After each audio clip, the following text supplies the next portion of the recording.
Temple Ashaju is here to join this conversation very quickly for the few minutes remaining in this segment. He has a lot more to talk about as we start today's trading day. Temple, thank you. Good morning. Welcome to the show.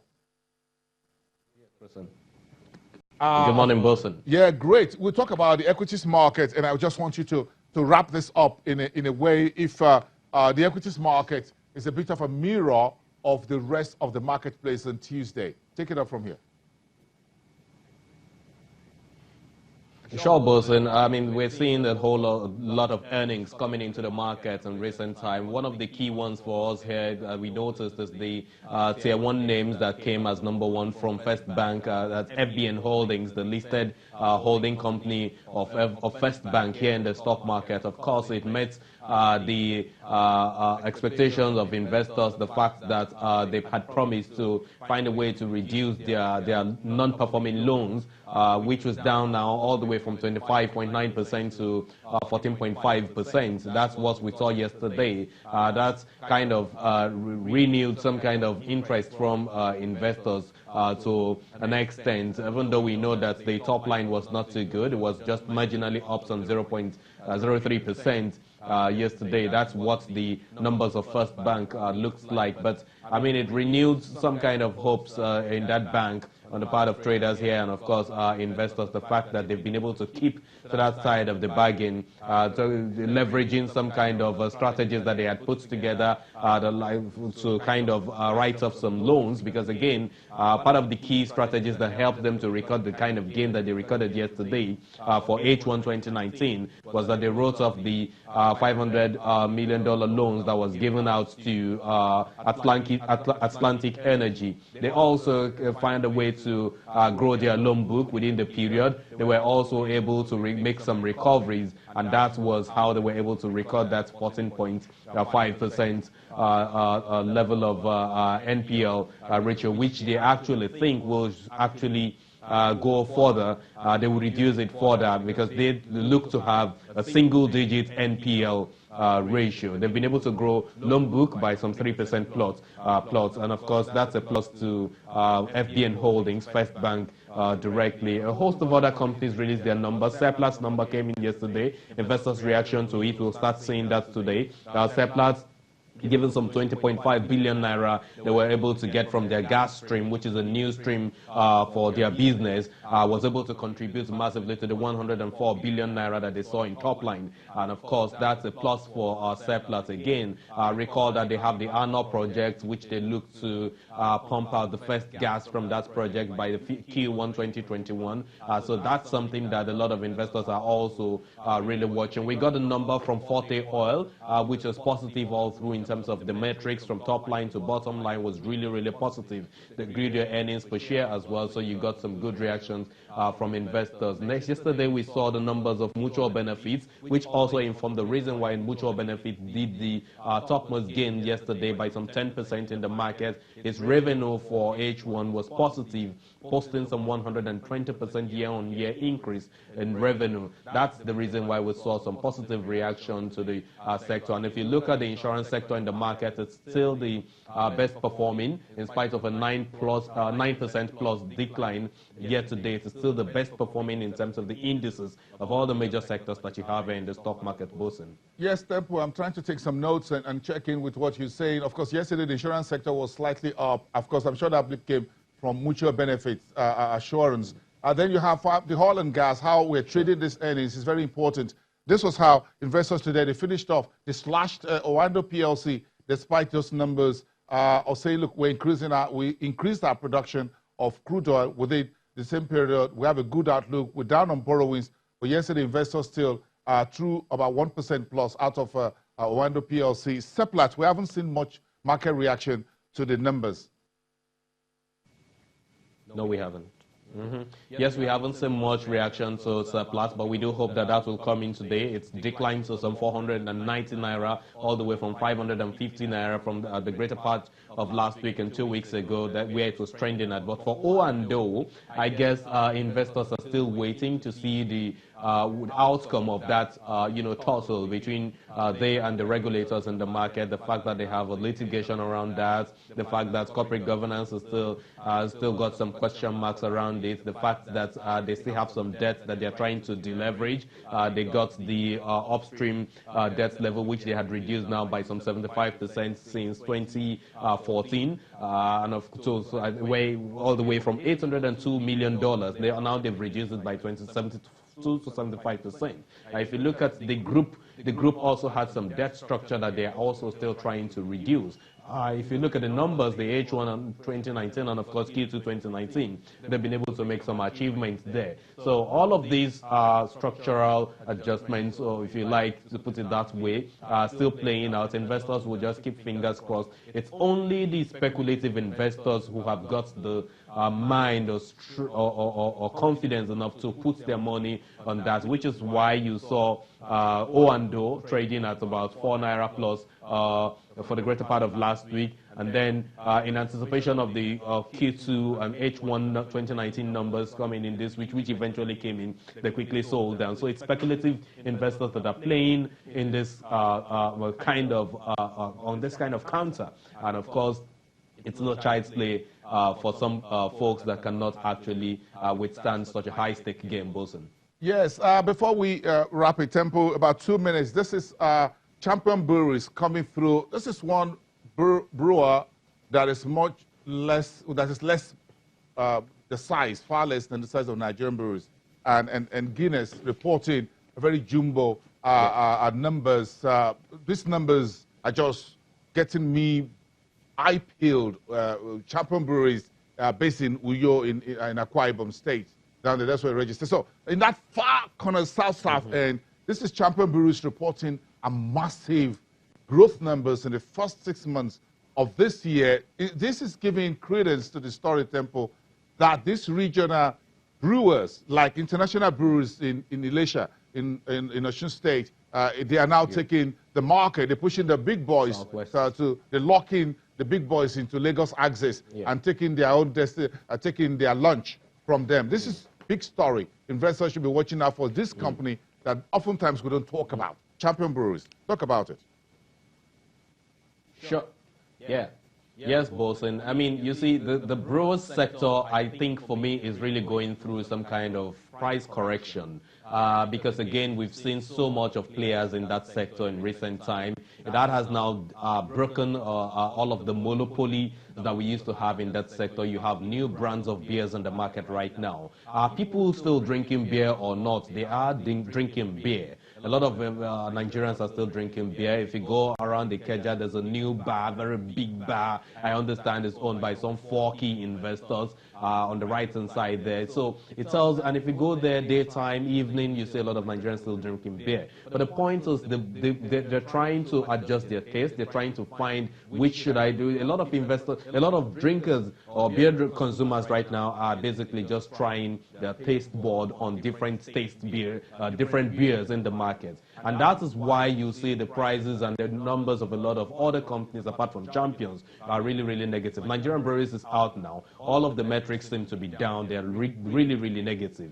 Nigerian Breweries and Guinness are at par in terms of year-to-date performance. They're currently down 36% apiece. And that sends a wrong signal to a lot of investors. But given the correction that we're seeing in the sector right now, I think by the end of the year, when you will see a lot of festivals playing out in the society, we will see some kind of, it will bring about an end to this level of correction that we're seeing in the market. Yeah, perhaps some new generation of Nigerians don't like the old brand names in the beer industry. I don't want to name names here. Maybe they just want this new generation, new guys just want some new things getting done. But this is good news for everyone. I thank you, Temple Ashaju. Champion Breweries based in Akwa Ibom reporting a much better than expected numbers for the first half of this year. Earnings per share is a big story. 1 naira 27 kobo EPS against 17 kobo, less than 50 kobo reported in the same period last year. It's big business happening there in Akwa Ibom. Temple, stick around. We'll get our opening call with you when we come back after the break. Oh, first, we'll touch base with the FMDQ exchange place. Okay, so it's been a very interesting month. Of course, the first month in the second half of the year. We're done with July technically today. So it's been a very interesting period. Of course, as we're wrapping up the month, FMDQ Exchange Place held its annual shareholders meeting on Friday. That's a platform for a lot of things, and new changes and new things are coming through at FMDQ Exchange Place. Let's talk to Jumoke Olaniyan, who is a Vice President and the Divisional Head in charge of Market Development at FMDQ Securities Exchange. Jumoke, good morning. Good to see you. Good morning, Bursons. Good to see you. Great. I learned great things are happening at FMDQ. What's new? Well, yes, indeed. Lots of new things happening and coming in the next couple of days and weeks. As had been shared at the AGM, we now have a new subsidiary, the FMDQ Depository, in addition to our already existing subsidiaries, the Clearinghouse and a technology consulting company. And of course, we received our board's approvals to go to, to establish the new subsidiary and do the necessary things, subject, of course, to all the SEC approvals in the coming couple of weeks. Okay, so I'm sure FMDQ is just about 5 years old, isn't it? And it looks like you guys have spent the last 5 years moving at the speed of light. Well, I think what we've always shared, first of all, that was the reason FMDQ was established, was to come to the financial markets and provide, the much needed market organization, regulatory supervision, of course, to our members, product and market development, as the case may be. Basically, the mandate was provide services across the full value chain of the financial market. I don't think there's any gainsaying that our markets are nowhere near the potential, that they can provide to Nigerians and even the economic development of the country. So for us, that was our driving motivation, that we need to get the markets up and moving as fast as possible to tap the full potentials that they can have. So we're doing everything possible with the support of our members, primarily the banks and other categories, with the support of our board and with the support of our, stakeholders, the regulators, the SEC, the central bank, and even people like yourself, Boston, who are helping us put out the message there. So as long as we're given the mandate, we'll continue to push the mandate as fast as we can. Yes, that's when you say Boston there, I'm sure you're talking about Channels Television, which is a media partner to FMDQ Securities Exchange. I'm sure that name may likely change in another few days or thereabouts. So let's just for today. Very interesting. Very quick. How come to the market and be a game changer? So how much of the market development did we see in the month we just finishing today in terms of month of July? I'm sure the AGM was one big thing all of you prepared for and finished off on Friday. Yeah, well, market development is ongoing. I speak to you even as of this morning. I'm on market development. Of course, there are things going on as we speak.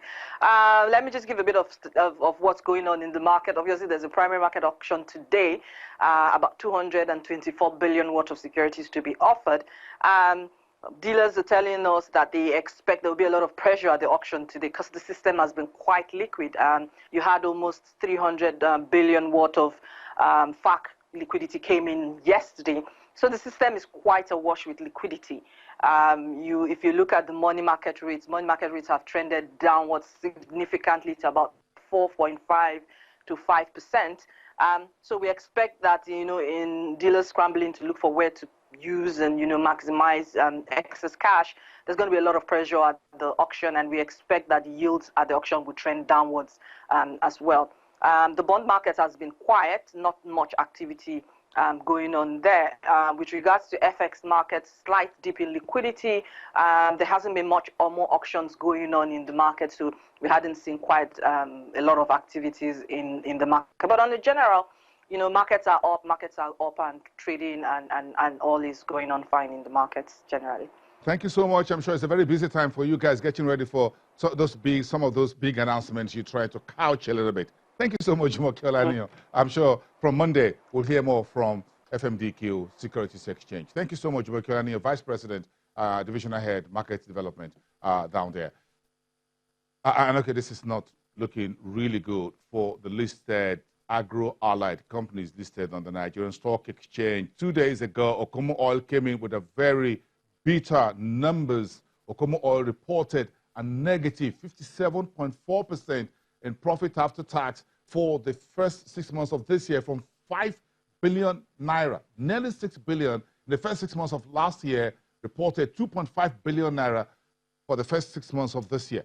Presco is closest rival in this market, also now reporting revenue down from 11.6% or 11.65 billion naira first 6 months of last year to 10.5 billion naira. Operating profit is coming through 4.8 billion naira from 6.3 billion naira, nearly 2 billion naira on the downside in terms of operating profit for Presco PLC. Tempo, this is heartbreaking, coming here on Break My Heart.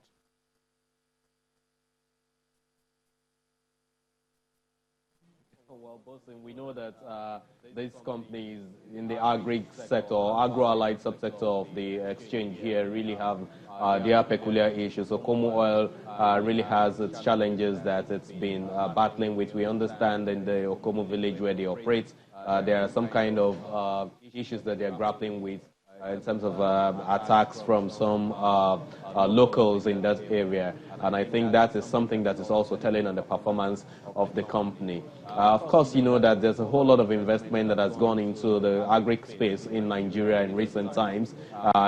We've seen a lot of PEs, you know, investing in companies, investing in different aspects of agro-allied subsector of the economy. And of course, that tells you that some kind of monopolistic dominance has now been balked by some new investors. So this level of performance that we're seeing is not far-fetched, actually. I think it's kind of expected. And until we see all of this simmered, before we can now see some kind of a better performance coming out of these companies, Bosun.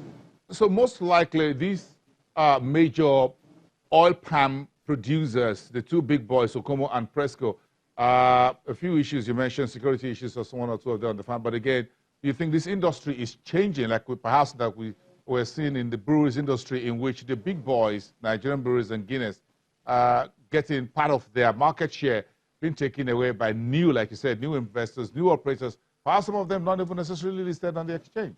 I mean, in the agro-allied.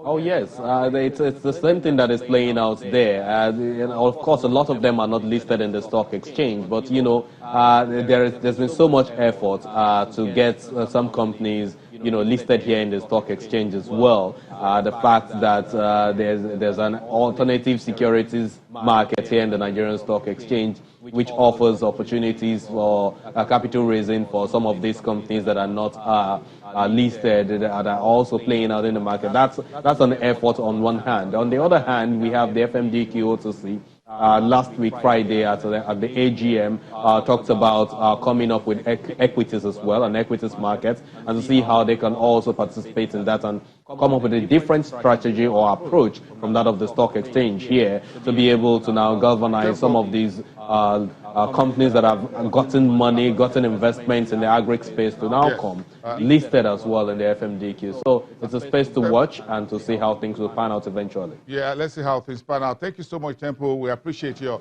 joining us on the program today from the NSE trading floor. Let's hang it there for today. What's tomorrow? Yeah, that's a Thursday and the 1st of August. A very important month, everyone. The Lagos-Ibadan highway will be closed for 2 months anytime within the first few days of August. Keep that in mind. It's already on social media. You need to get prepared for this 2 months. Path closure, vehicular traffic, what have you. Brace up for it, but it's going to usher in a new beginning, as we all hope. I'll see you again tomorrow.